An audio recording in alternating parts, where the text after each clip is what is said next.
Matt's company has done a lot of work with the concept of simplicity in business, and he's here today to share some of what they've learned. So Matt, tell us, why is simplicity now table stakes in business? Why is it now a required element for success? Well, I think it's no secret that the world is accelerating and things are moving faster than ever. Business is moving faster than ever, and people are really in overdrive. Their lives are becoming pretty complex. I think compounding that is just beyond speed is the amount of information that people have at their fingertips. Information and data is now a commodity that I think that we all have too much of. Everyone has too much information. We have so much we don't really know what to do with it. So I think that forward-thinking companies and customer-thinking or customer-focused companies are starting to realize that and take advantage of simplicity. They're understanding that simplicity brings clarity to their customer relationships instead of confusion, and helps to bring decision instead of doubt in the marketplace. So, my personal view is that simplicity can provide comfort to people, but beyond that, what we found in our research is that the rewards of simplicity are real. Simplicity helps organizations to perform better, and it inspires deeper trust and greater loyalty in customers. Excellent. So what's the impact of simplicity on employees and company culture?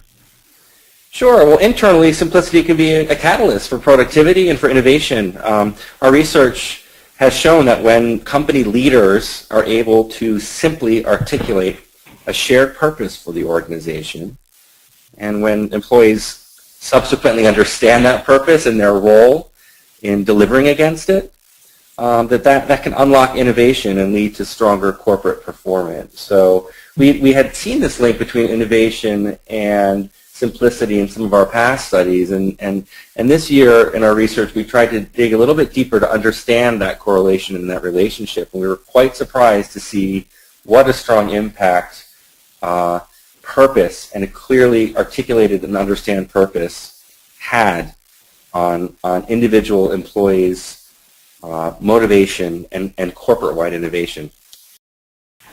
Your company, Siegel and Gale, has developed a brand simplicity index. Would you mind telling me more about that? I was wondering how you created it and really what it's all about. Sure. So the Global Brand Simplicity Index is an annual study of brands. The goal of the study is quite simple. It is to understand how simplicity and simple experiences influence consumers and how they impact brand performance. We created it because, quite honestly, at Siegel and Gale, we have been talking about simplicity for 40 years. Our motto is simple is smart. We've known intuitively that simplicity can deliver for a brand and an organization, but we've never quantified the impact. So finally, a few years ago, we decided to put our money where our mouth has been, and we invested in this global study. It's a global 6-region study to understand how consumers view simplicity and what is the impact of simplicity on consumer behavior. So we launched the study in 2010.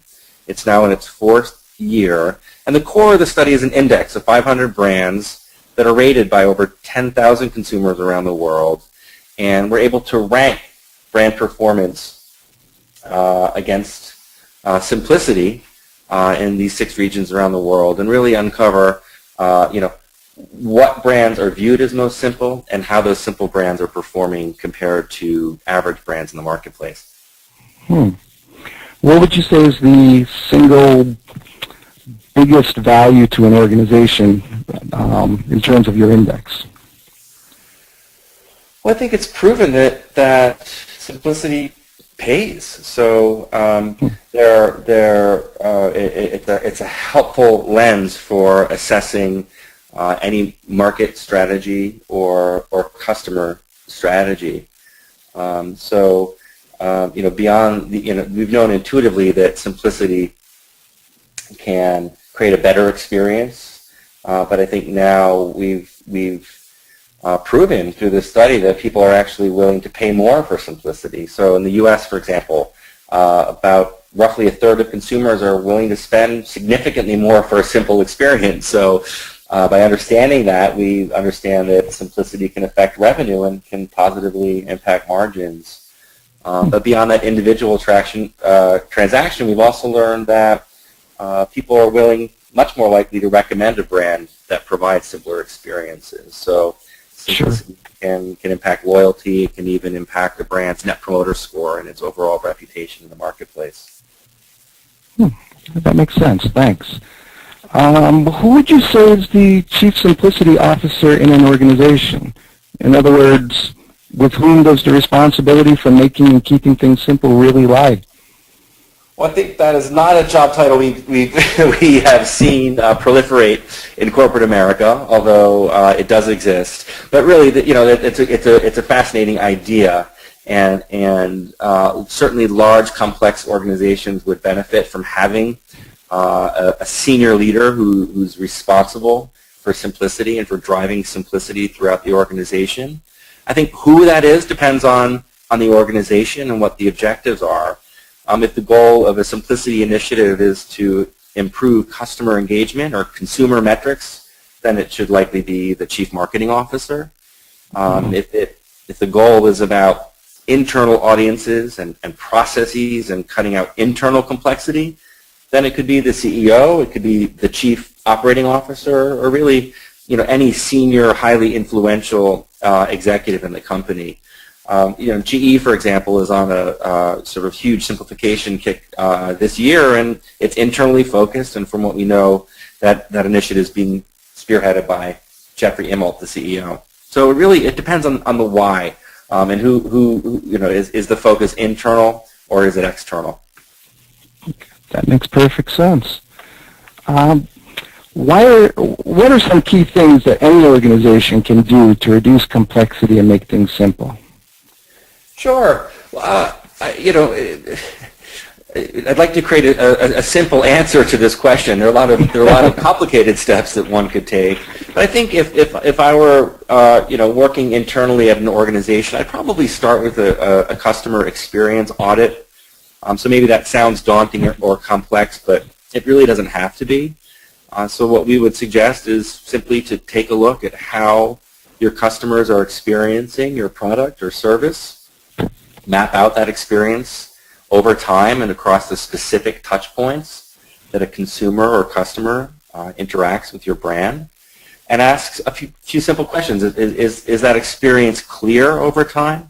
Is it intuitive at each step of the journey? And is the information that you're serving relevant at each stage? And I think with some basic analysis, you can judge for yourself whether you're really delivering on a simple promise and a consistent promise and delivering a truly simple experience. So I think that's where I'd probably start.